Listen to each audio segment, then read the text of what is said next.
alcançar. A de atualidade, a de aprovar. A de ação, a de acreditar. A de aprender, a de acertar.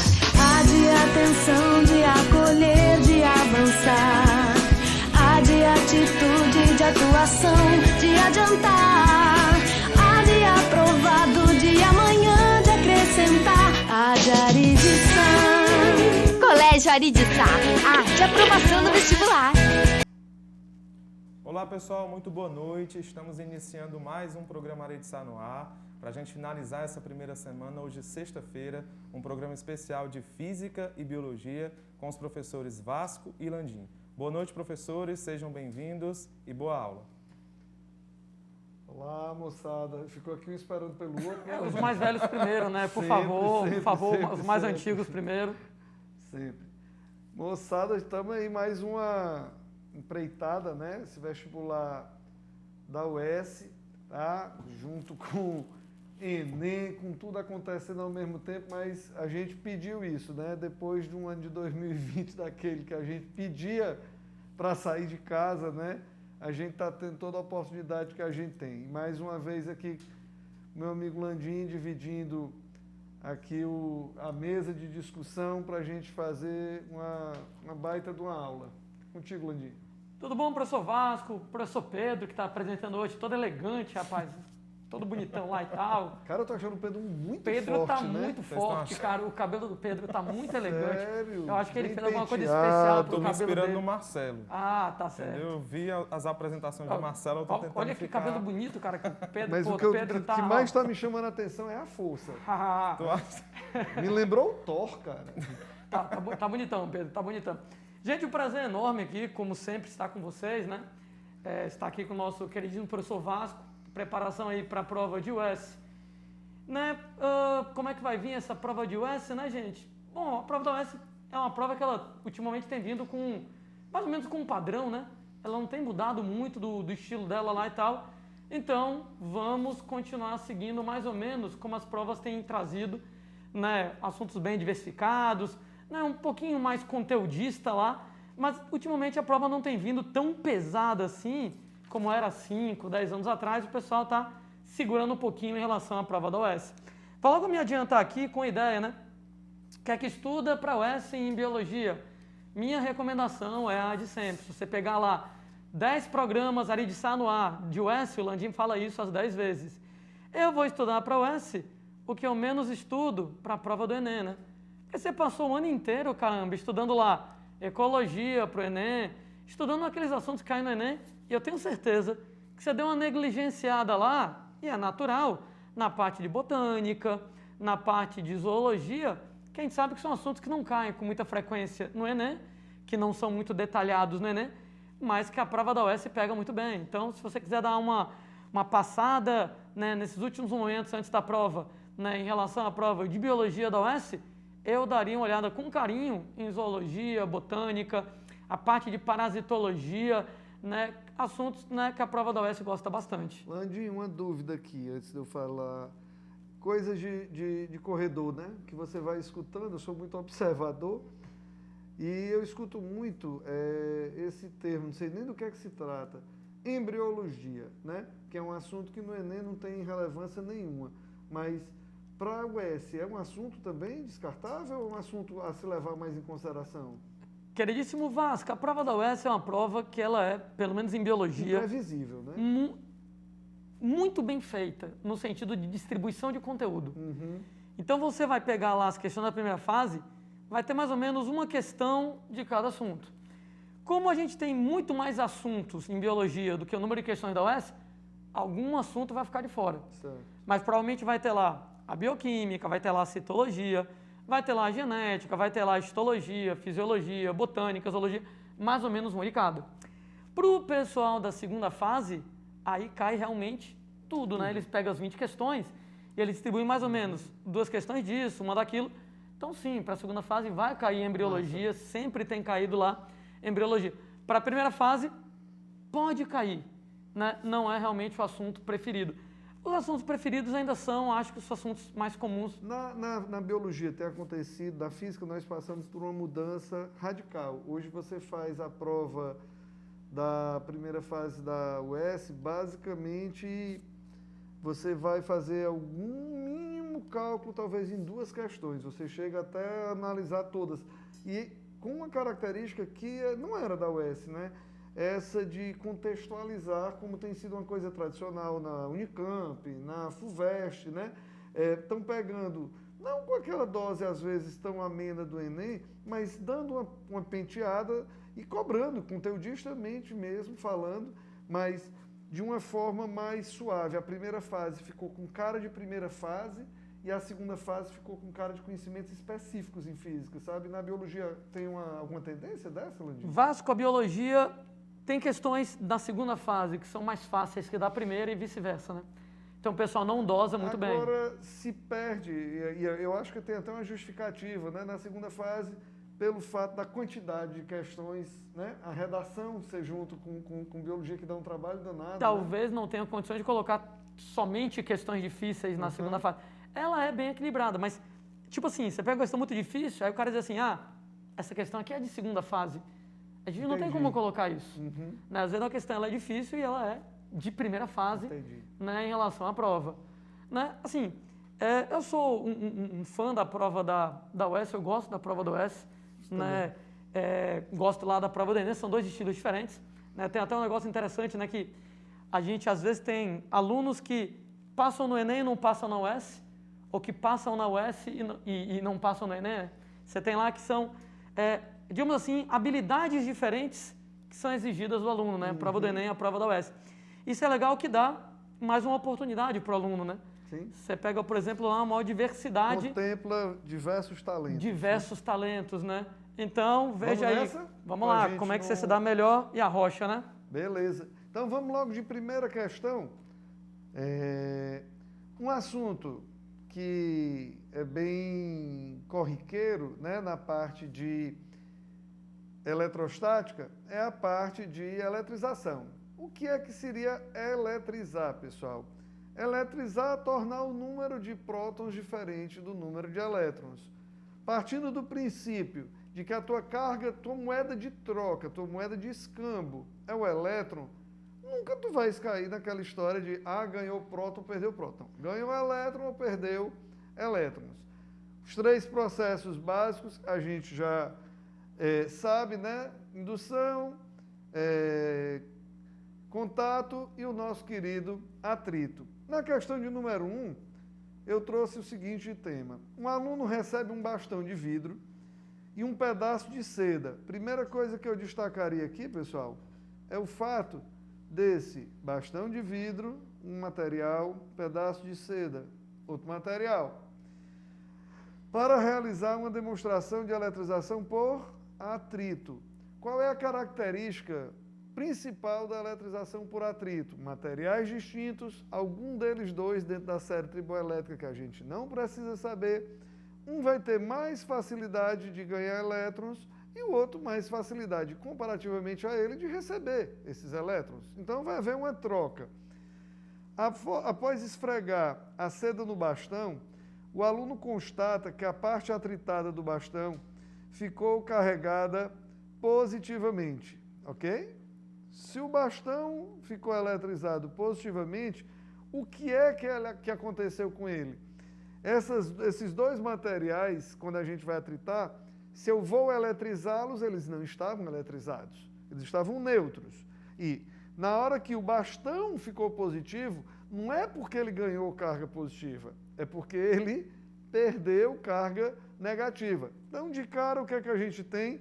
Cargas positivas eu já jogaria fora, porque cargas positivas não são trocadas. Cargas negativas foram transferidas do bastão para a seda? Sim. Letra B, de bora para a segunda. Eu botei umas questõezinhas rápidas, primeiro porque eu acho massa fazer o programa com o Landim. E eu acho que é interessante essa distribuição de colocar 2 professores em que a composição do tempo não prejudica. E, Landim, todo o tempo do mundo para você fazer sua próxima questão, que é a questão de número 5. Obrigado, professor Vasco. Eu nem falo tanto assim, né, rapaz? Que coisa injusta, né?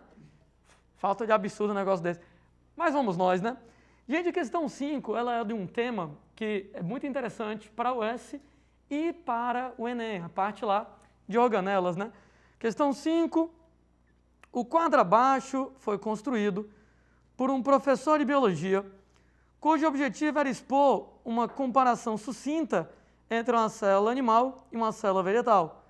No entanto, ele cometeu um grave erro ao completar esse quadro, né? Deve ter sido eu que errei aí, às vezes acontece, né? Sendo, gente, vamos dar uma olhada, o que é que a gente coloca aqui para vocês. Nós temos dois tipos básicos de células, né? Nós temos lá células procarióticas e nós temos células eucarióticas. Essa aqui, né, gente, é a classificação básica das células. Quando a gente fala para vocês em células procarióticas, somente as bactérias são assim, as células eucarióticas, todos os demais seres vivos. Quando a gente fala, né, em todos os demais seres vivos, eita moçada, é o caso lá de protozoários, de algas, de fungos, de animais, de plantas. Gente, o resto, né? Todo o resto da galera. Sendo que, quando a gente fala em células procarióticas, todo mundo lembra que ela não apresenta núcleo. E como ela não apresenta núcleo, ela não apresenta os componentes do núcleo, né? Ela não apresenta, então, carioteca, que é a membrana que delimita o núcleo. Ela não vai apresentar nucleolo, por exemplo. Nucleolo lá, responsável pela produção de ribossomos.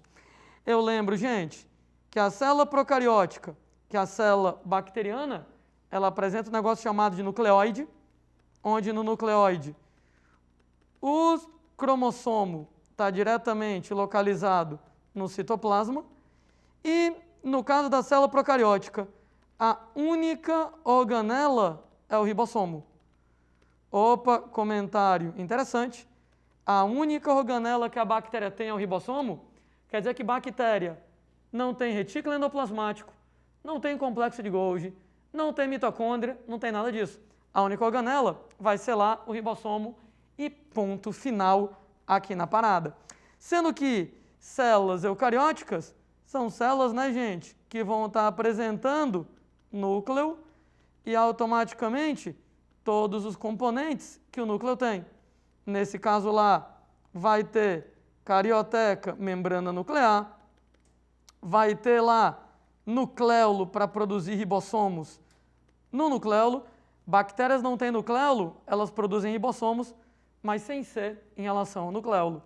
A gente, pessoas, coloca aqui para vocês algumas organelas características de células eucarióticas. E a gente lembra que algumas estão só na célula vegetal, algumas estão só nas células animais e algumas são encontradas nas duas, né? Vou colocar aqui então em ambas. Em ambas nós temos os ribossomos. O ribossomo é a única organela universal. Quando eu falo que o ribossomo é universal, toda célula tem ribossomo. Então, bactéria, planta, animal, o cão, todo mundo tem ribossomo. O cão tem ribossomo. Então, ribossomo universal, a única organela universal. Você vai encontrar em ambas retículo endoplasmático, complexo de Golgi, mitocôndrias, peroxissomos. Essas organelas aqui, universais. Alguns autores forçam a barra e chamam a membrana celular de organela. Membrana celular, nesse caso, ela é encontrada em todos os tipos de células. Só que aí, como é que a gente diferencia a célula vegetal da célula animal? Aí tem algumas estruturas exclusivas, né? Células vegetais apresentam cloroplastos, que a célula animal não tem. Células vegetais apresentam vacúolo de suco celular, que a célula animal não tem. E, gente, células vegetais apresentam parede celular, coisa que a célula animal não apresenta. Por outro lado, tem algumas estruturas exclusivas das células animais. Centríolos, cílios e flagelos você tem nas células animais, mas não tem nas células vegetais. E uma grande dúvida é o lisossomo. Alguns autores descrevem lisossomos em células vegetais, alguns autores descrevem lisossomos só em células animais. Então, o que eu posso colocar lá, né? Principalmente em células animais. Principalmente.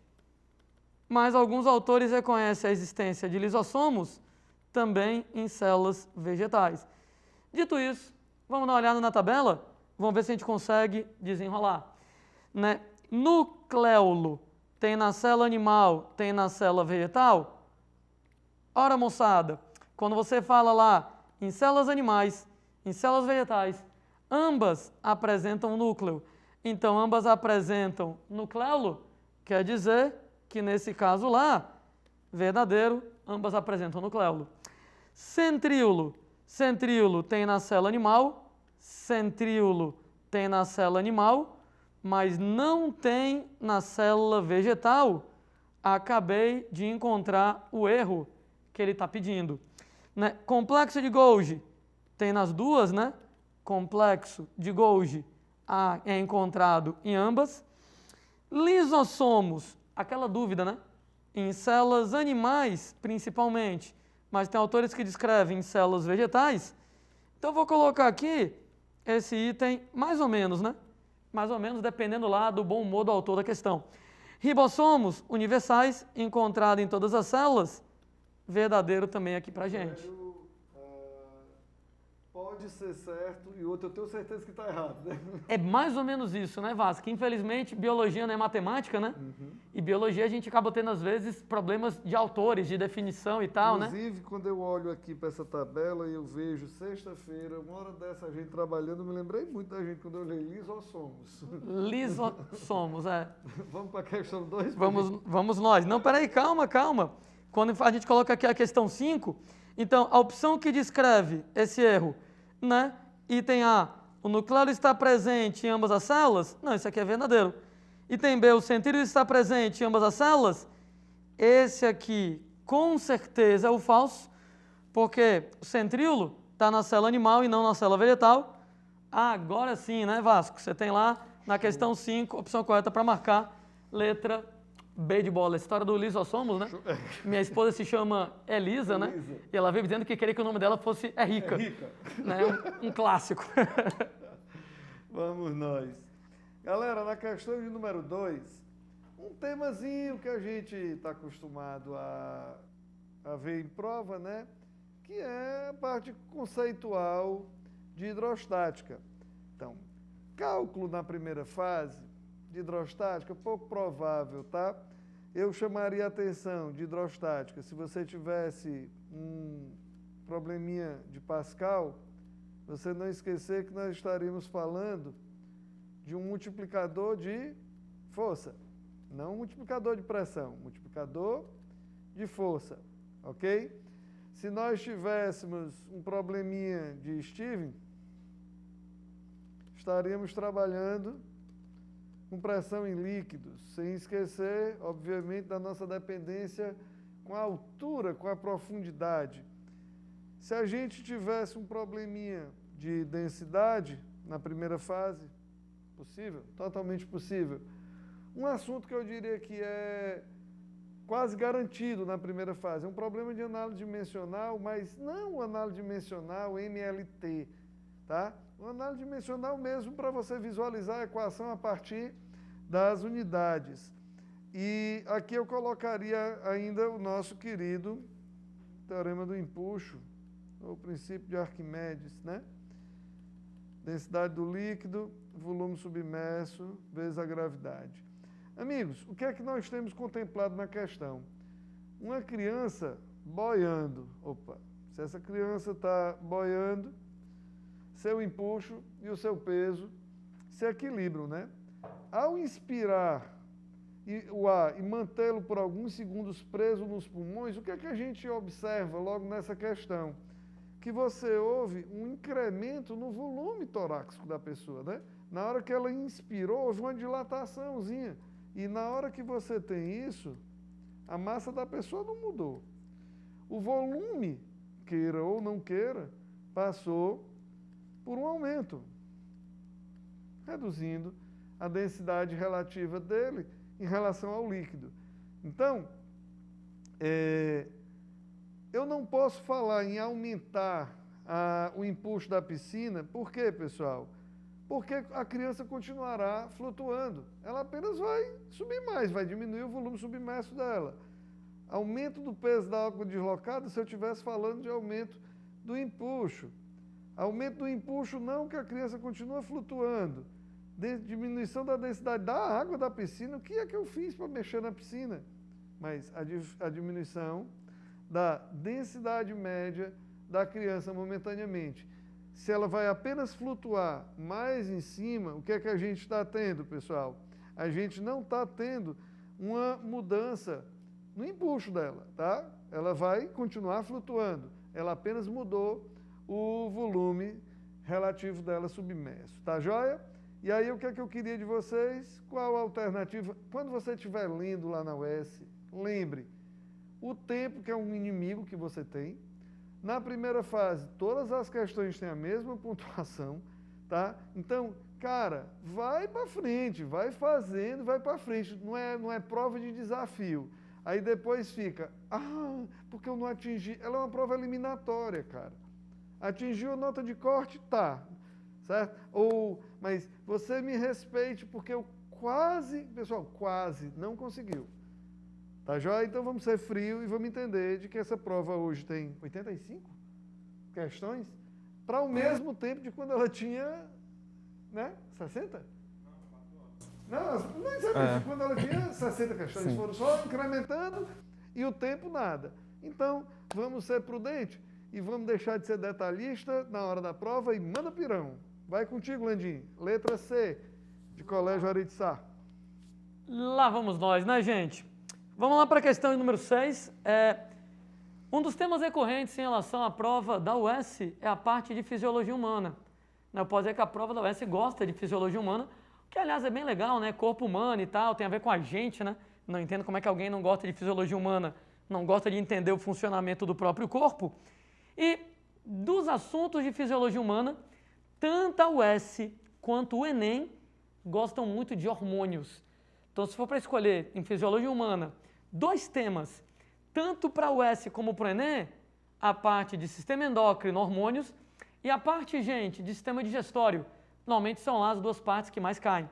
Aqui na questão de número 6, escreva verdadeiro ou falso, conforme seja verdadeiro ou falso, há uma certa lógica, o que se afirma nos itens abaixo sobre os hormônios humanos. Ele fala lá, número 1, a prolactina.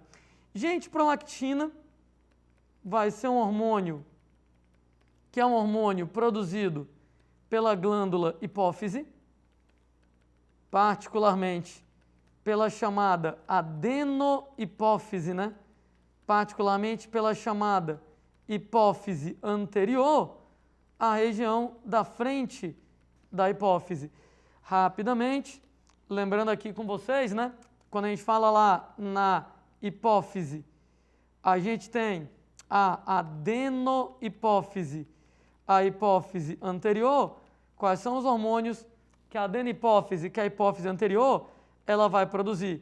TSH, hormônio estimulante da tireoide, também chamado de hormônio tireotrófico. ACTH, hormônio estimulante do córtex das adrenais, hormônio adrenocorticotrófico, estimulante do córtex das adrenais. Você tem FSH, hormônio folículo estimulante, né? O hormônio folículo estimulante lá, um dos hormônios que age no ciclo menstrual. LH, hormônio luteinizante, outro hormônio que age no ciclo menstrual. GH, hormônio do crescimento. Também chamado pelo nome de STH, hormônio somatotrófico, aqui na parada. Notem, gente, que essa ruma de hormônio que a gente tem a hipófise produzindo justifica a hipófise ser apelidada de glândula mestra, né? Ela é a glândula mestra do corpo da gente. Mesmo porque a adenipófise anterior, ela com TSH controla a tireoide, com a CTH controla o córtex da adrenal, FSH e LH controlam testículos no homem, ovários na mulher, e o GH, o hormônio do crescimento, estimula simplesmente o corpo inteiro. Opa, faltou um hormônio da adenipófise, que é a prolactina. A outra região é a neurohipófise, é a hipófise posterior. A neurohipófise, a hipófise posterior, ela não produz hormônios por conta própria, né? A US adora essa pegadinha, não produz hormônios, armazena e libera hormônios produzidos por uma região do sistema nervoso chamado de hipotálamo. E aí, são dois hormônios aqui na parada. Você tem oxitocina e você tem ADH, hormônio antidiurético. O ADH diminui a produção de xixi em você. A gente sempre lembra lá que o álcool inibe o ADH. E no que o álcool inibe o ADH, você aumenta a produção de urina, né? Já, sexta-feira, né, e tal, né? A gente vai testar, né, o efeito do álcool sobre o ADH, né, só para maiores de idade. Nesse caso, gente, né, o álcool inibe o ADH, então inibe quem inibe a produção de urina, e nesse caso a produção de urina vai acabar aumentando. A oxitocina, ela age junto com a prolactina.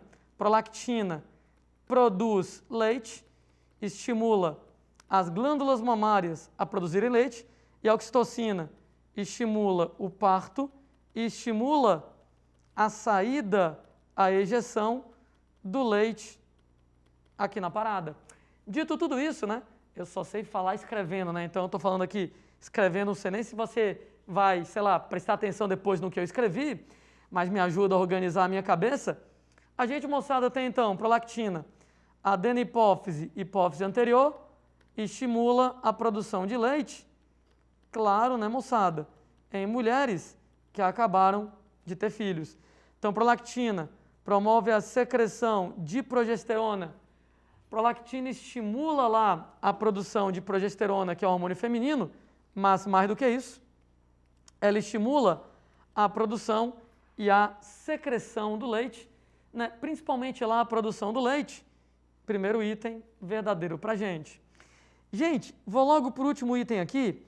Oxitocina estimula a contração muscular uterina e das glândulas mamárias. É porque eu já falei da oxitocina, né? Acabei de falar que a oxitocina ela é produzida no tal do hipotálamo. Apesar dela ser produzida no hipotálamo, ela é liberada pela neurohipófise e ela desencadeia o parto e desencadeia a ejeção, a liberação do leite, né? Quando o bebê coloca a boca no mamilo da mãe, que ele começa a sugar, por reflexo, exatamente a oxitocina é liberada para poder liberar o leite. Esse último item aqui, verdadeiro também. No segundo item, adrenalina estimula o armazenamento de glicose. Ô, gente, esse item aqui não faz sentido, né? Todo mundo lembra que a adrenalina é liberada em situações de estresse e a adrenalina prepara você para lutar ou fugir, para você sair na porrada ou para você capar o gato, né? Para você, em situações de estresse, em situações de vida ou morte, né, você ficar mais rápido, mais forte, para poder aumentar a sua chance de sobrevivência. No cúmulo da minha ignorância, as afirmativas 1 e 4, elas eram consideradas afirmativas fáceis de interpretar? A 4, a 1 não. A 4, né? A 1 não. Porque o detalhe da 1 da prolactina promover secreção de progesterona não é a coisa mais comum de ser colocada. Assim, nós não temos, numa prova como a do Enem, itens excludentes, né? O VUF, essa sequência, isso aí não tem no Enem. E eu acho isso uma grande vantagem de uma prova que traz, tá? Porque o aluno vai. Aí eu estava olhando aqui, né? Da hora que você fez o 1 e o 4, o VV, eu digo, pô, letra A, além de Vasco Vasconcelos. Letra A, beleza? Mas aí eu estava pensando, em algumas disciplinas, quando você vai lendo, existem algumas afirmativas que se destacam mais e que, de uma certa forma, ajudam. Porque aí Claro. você tem... Eu posso dizer que nós temos 4 questões aí dentro. Sim, sabe? com certeza. Tá legal? Então, eu só fiquei com essa dúvida se o primeiro item e o quarto estavam ajudando, se foi uma escolha... Na verdade, tem itens mais fáceis para a gente analisar. Certo. Por exemplo, o segundo item, né? A adrenalina é produzida pela medula adrenal. E como eu falei, né? Ela prepara você para lutar ou fugir. A adrenalina, acho que talvez seja o hormônio mais conhecido da gente, né? Adrenalina e insulina. E a adrenalina em situações de estresse. Quando a gente fala em lutar ou fugir, gente, nesse caso, faz de tudo para aumentar a tua força física. Para aumentar a tua força física, tu vai precisar de mais oxigênio e tu vai precisar de mais glicose. Daí, né, quando a adrenalina é liberada, você respira mais rápido para poder chegar mais oxigênio no sangue, seu coração bate mais rápido para poder, nesse caso, levar oxigênio para os músculos, né? Um clássico do susto, né? Quando você leva um susto, você fica respiração ofegante por causa da adrenalina, parece que o coração vai sair pela boca, né? Coração lá bombeando oxigênio para a musculatura. E você vai precisar de glicose. Tanto é que o diacho lá da adrenalina vai promover glicogenólise, quebra de glicogênio. Quebra glicogênio e glicose, joga glicose no sangue como fonte de energia para você lutar ou fugir. Por isso que não faz sentido armazenar glicose, né? Tu tá no meio de uma situação de luta ou de fuga. Tu vai querer guardar comida? Não vale a pena, gente. Guarde a comida se você sobreviver. Você vai querer usar essa comida, a glicose como fonte de energia, para ter mais força para tentar sobreviver. Daí, o segundo item verdadeiro. Terceiro item. Segundo item falso, brigadão Vasco. Terceiro item, a insulina aumenta a concentração de glicose no sangue. Gente, insulina, outro hormônio famosíssimo, né? Insulina lá, produzido pelo pâncreas, né, gente? A insulina lá, fabricada pelo pâncreas do amigo. E a insulina vai ter o papel de remover glicose do sangue para o interior das células. Tirar a glicose do sangue para o interior das células, nesse caso, diminui a glicose no sangue do indivíduo. Aliás, já que a gente tocou no assunto, inevitavelmente, uma outra observação, né? Deixa eu usar aqui esse espacinho. Tanto é que quando o amigo ele tem diabetes mellitus, que é a diabetes da insulina, ou ele não tem insulina, ou a insulina dele não funciona por algum motivo, ele não consegue tirar a glicose do sangue para as células. No que ele não tira a glicose do sangue para as células, aumenta a glicose no sangue. Essa, todo mundo sabe, né? Então, a pessoa diabética, ela vai ter glicose no sangue alto o tempo inteiro, ou não tem insulina, ou a insulina não funciona, não tira a glicose do sangue para as células, a glicose fica presa no sangue. O item 3 diz, né? Insulina aumenta a concentração de glicose no sangue? Não, insulina tira a glicose do sangue. Então, ela diminui a glicose no sangue. Item 3 falso, né? Na falta de insulina, na diabetes, é que a glicose aumenta. O Vasco até já tinha respondido para a gente, né? Verdadeiro, falso, falso, verdadeiro. Opção correta para marcar, letra A de Ari de Sá. Arrocha, Vasco. Show! Pedrinho, algum comentário, nada? Hoje nós não vamos desfrutar porque, pô, tu tá forte, ó, cara. Forte, o cabelo bonito, tá tudo nos trinques e... Sexta-feira, meu chapa, ele tá falando preparado pro mal pouco. já. Não dá pra dar um close no Pedrinho, rápido? Só Rapaz, pra... tá faltando é o ar aqui. Vocês não param aí, rapaz. O negócio tá... Cara, Sexta-feira o Pedro tá mal intencionado, rapaz. Ah, meu garoto. tá, o cara tá em vice-liderança do Campeonato Brasileiro, ele tá querendo que o mar pegue fogo pra ele comer peixe assado. Ó, na questão de número 3, assuntozinho também recorrente, né? Um motor é capaz de desenvolver uma potência de 500 watts. Destaca aqui, tua brincadeira. Se toda essa potência for usada na realização do trabalho para a aceleração do objeto, ao final de 2 minutos, unidade não do Sistema Internacional, vamos ficar ligados, sua energia cinética terá em joules um aumento.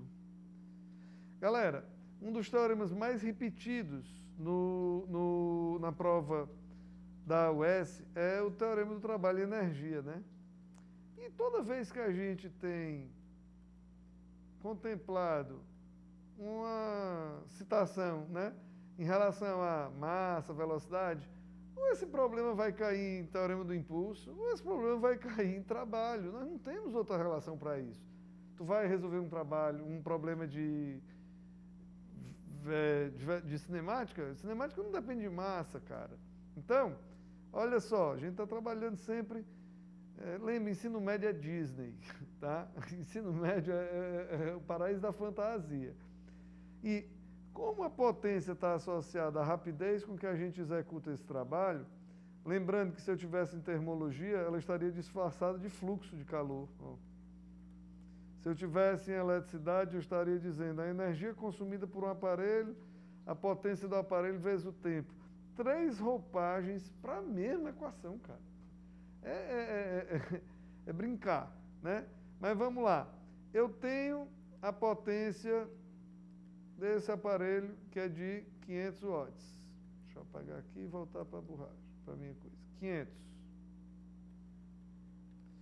Eu posso descobrir o trabalho porque eu tenho que o tempo é de 120 segundos indo para o nosso Sistema Internacional de Unidades. 5 vezes 12, 60... 60 mil, 6 vezes 10 a quarta. Ah, Vasco, mas aí eu só calculei o trabalho total que foi realizado sobre ele. E esse trabalho não é uma variação da energia cinética? Então, na hora que ele te perguntou qual foi a variação que a energia cinética teve, era a mesma coisa que está perguntando qual foi o trabalho total realizado. Galera, primeira fase, provinha mais conceitual. Lembre bem de que se você lança uma partícula, um corpo eletrizado perpendicularmente a um campo magnético, essa partícula vai descrever um MCU. E se ela for o único campo presente ali, se a gente estiver falando só do campo magnético, o trabalho da força magnética ali vai ser 0, porque ela vai ser a nossa força centrípeta. Ela só altera a direção. Ela não tem nenhuma relação com variação do módulo da velocidade.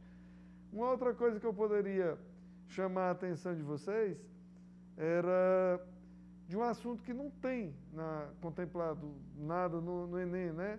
E que é o trabalho da força elétrica, tá?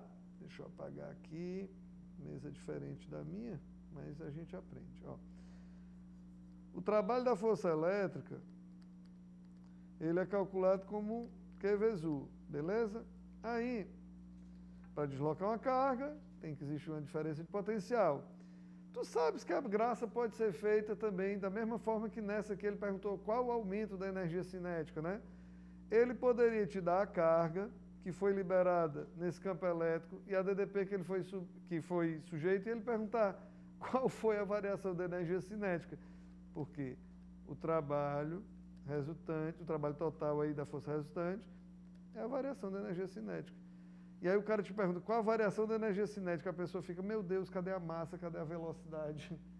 Na realidade era só ele usando a outra roupagem, tá legal? Então, na nossa questão de número 3, a gente vai de letra D de deixo contigo, Landim. Show de bola, Vasco. Tranquilíssimo. Vamos nós então para a questão de número 7 aqui com vocês. Né, todas as questões que eu peguei aqui, viu, gente, foram tiradas da prova da UES, né? Todas elas, sem exceção. Questão 7 coloca aqui um poema. Gente, eu tenho sérios problemas com poemas, que eu não consigo entender poema, né? Uma dificuldade que eu tenho. É uma limitação mental que eu tenho, que eu não consigo entender poema. Né? Na minha cabeça é assim, meu Deus do céu, quer falar alguma coisa, fala direto. Não precisa enrolar desse jeito, né? Então eu não vou nem ler o poema lá, não. Então, meus colegas professores de português, né? Devem estar magoados comigo, né? Poesia linda e etc e tal, né? Mas para o Landim, como eu falei, muita dificuldade. Vou pular o poema. Durante a primavera, a floração de diversas espécies promove um grande espetáculo para os que transitam nas cidades, pois é nessa estação que ocorre a explosão de cores e formas. Meu Deus, que coisa linda! Analise as seguintes afirmações sobre a estrutura das flores. Gente, uma flor, ela aparece somente em plantas do grupo das angiospermas. Gimnospermas apresentam estróbilos. Alguns autores consideram a flor primitiva, mas flor de verdade só nas angiospermas. E a flor, ela é a soma de 4 verticilos florais, onde os verticilos florais, eles são conjuntos de folhas modificadas. Número 1, o cálice. A UES adora esse tema. Cálice, o conjunto de sépalas verdes com o papel de proteção, bem na base da flor para proteger os demais componentes. Número 2, corola. Gente, o nome corola quer dizer coroa. Assim como a coroa enfeita a cabeça do rei, a corola enfeita a flor. Quem é que enfeita a flor? As pétalas. Pétalas coloridas para a questão de atração de agentes polinizantes. Aí você tem o gineceu, que nem no ginecologista, o médico do aparelho reprodutor feminino, o gineceu é o aparelho reprodutor feminino da flor, formado lá por estruturas chamadas de pistilos ou carpelos. As estruturas femininas, pistilos ou carpelos. E o androceu, se gino é mulher, andro quer dizer homem.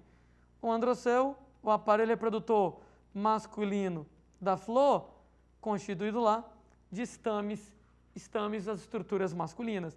Vamos ver se dá para a gente desenrolar, ver o item 1 verdadeiro ou falso.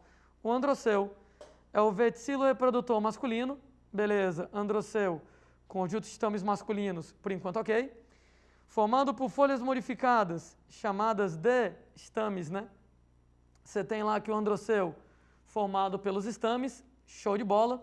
Os estames têm um componente chamado de antera, onde a antera produz a desgraça do grão de pólen.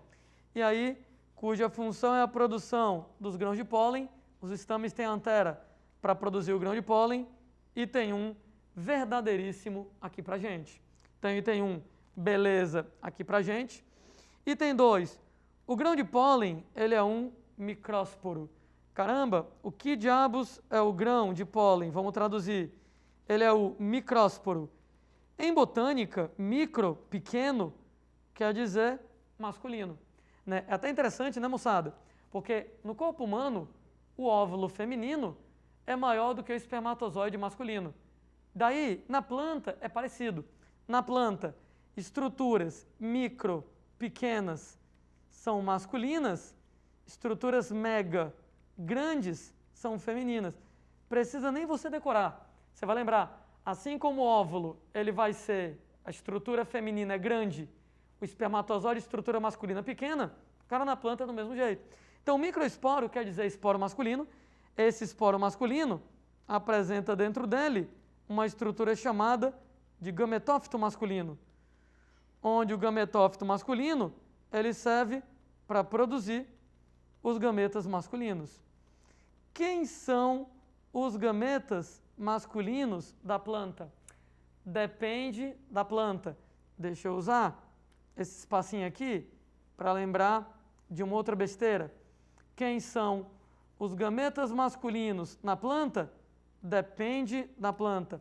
Plantas mais primitivas, briófitas musgos e pteridófitas samambaias, o gameta masculino chama de anterozoide. Meu Deus, que nome lindo! Enquanto que em plantas mais modernas, gimnospermas e angiospermas, o gameta masculino se chama núcleo espermático aqui na parada.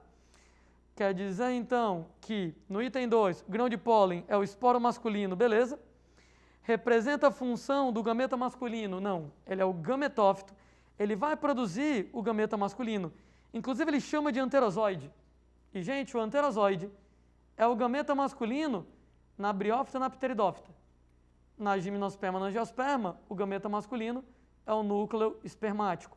Ah, o feminino é igual em todo mundo, né? O feminino chama de osfera. Em todas as plantas, briófita, pteridófita, gimnosperma, angiosperma, osfera é o gameta feminino. O item 2, falso.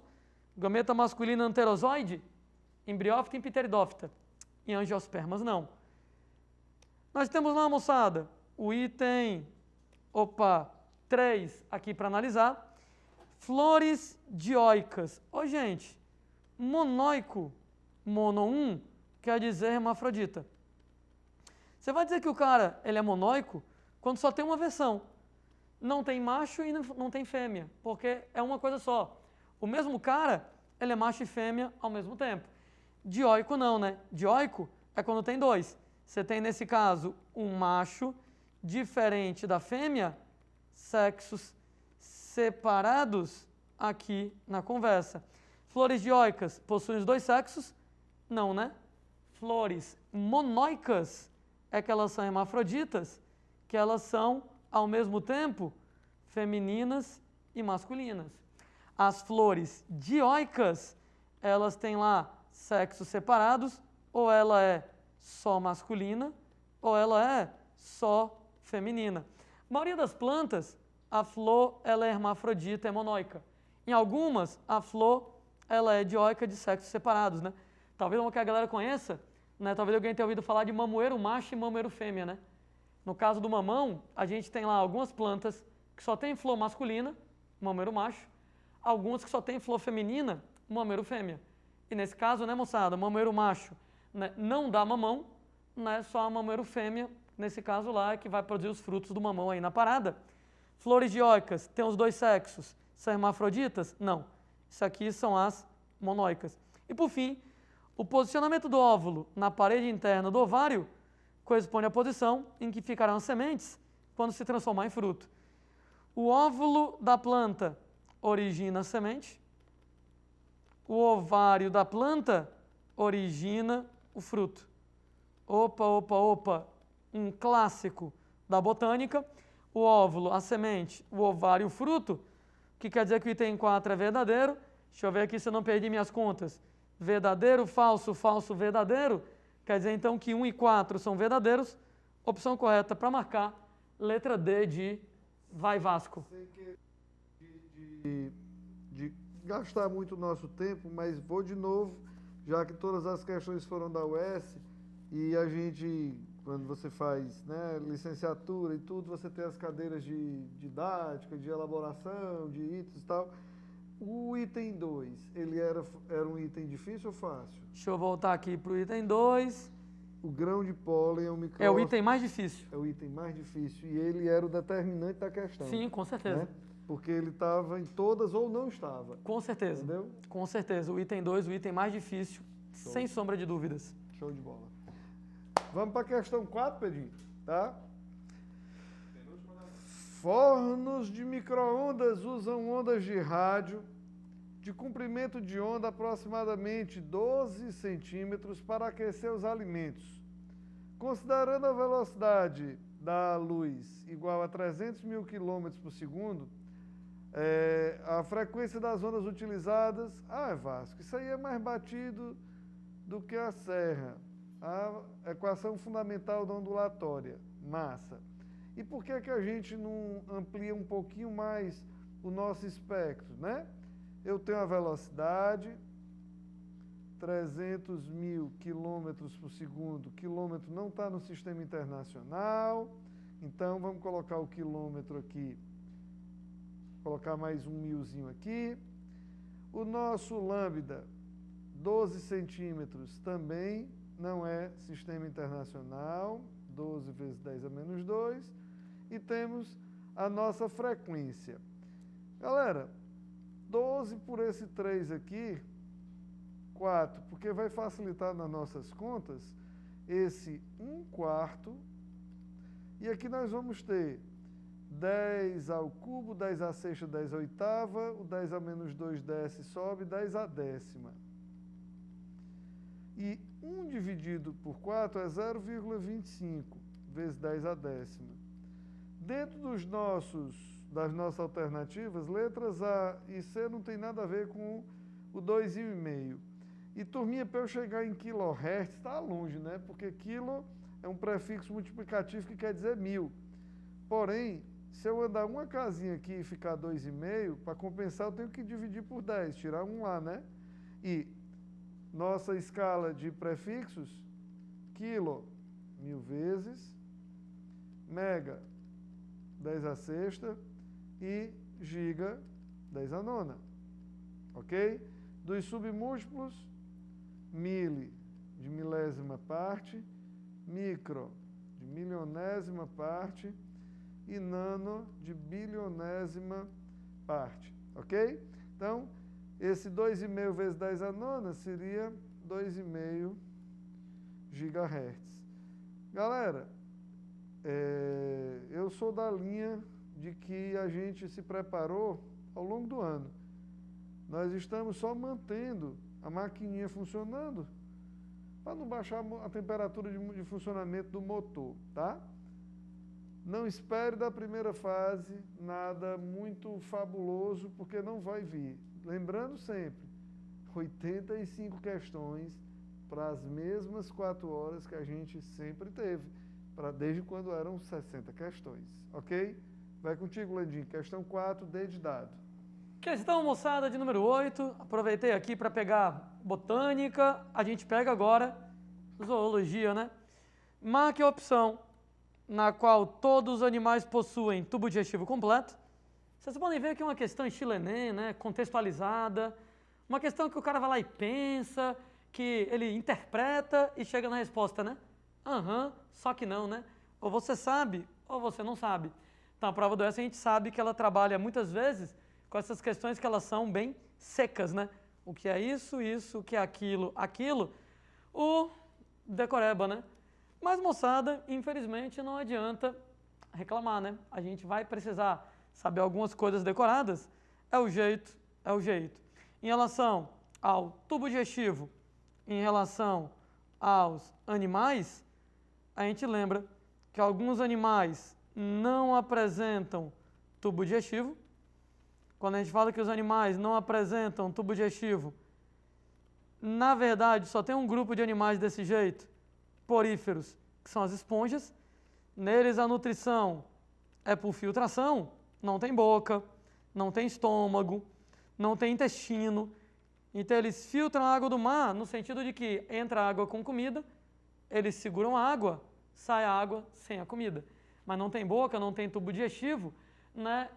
Tem vários porozinhos para a água entrar com o alimento fica, a água sai. E tem os animais com tubo digestivo.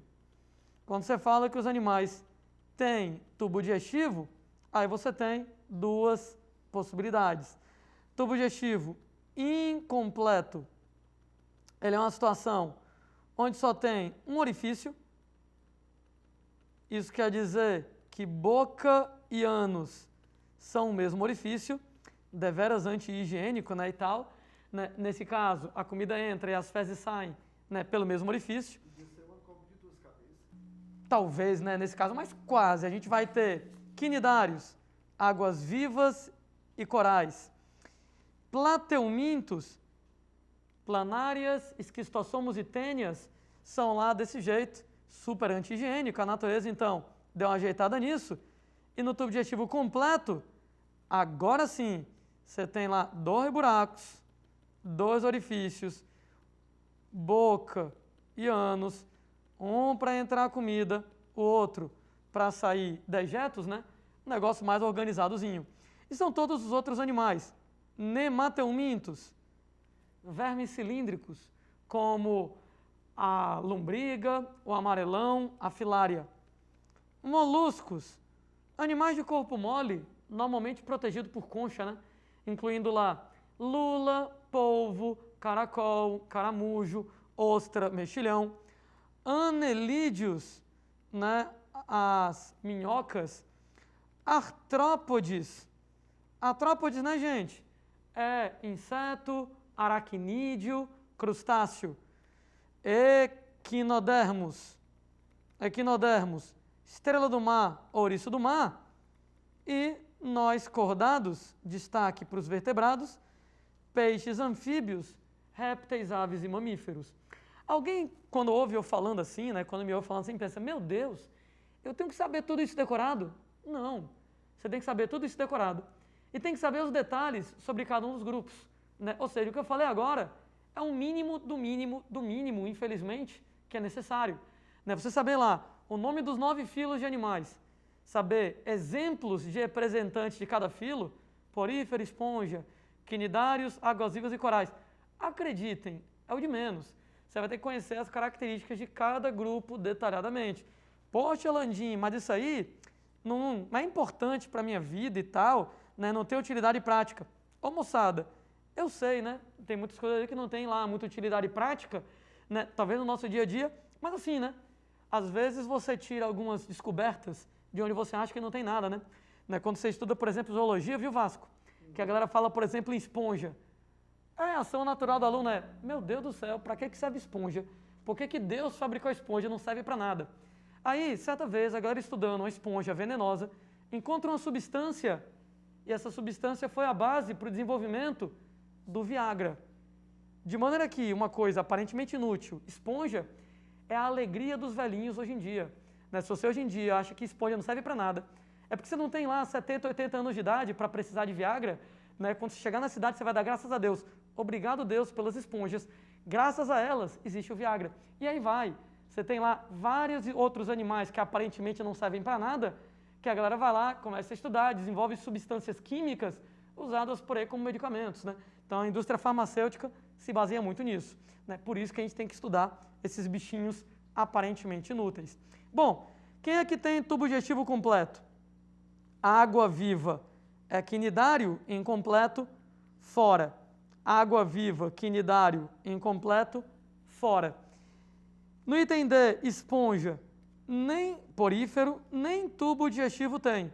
Então, letra C, peixe é vertebrado, minhoca é anelídeo, gafanhoto é crustáceo, desculpem, né? É inseto, é artrópode. Gafanhoto, inseto, artrópode, vai ter então tubo digestivo completo.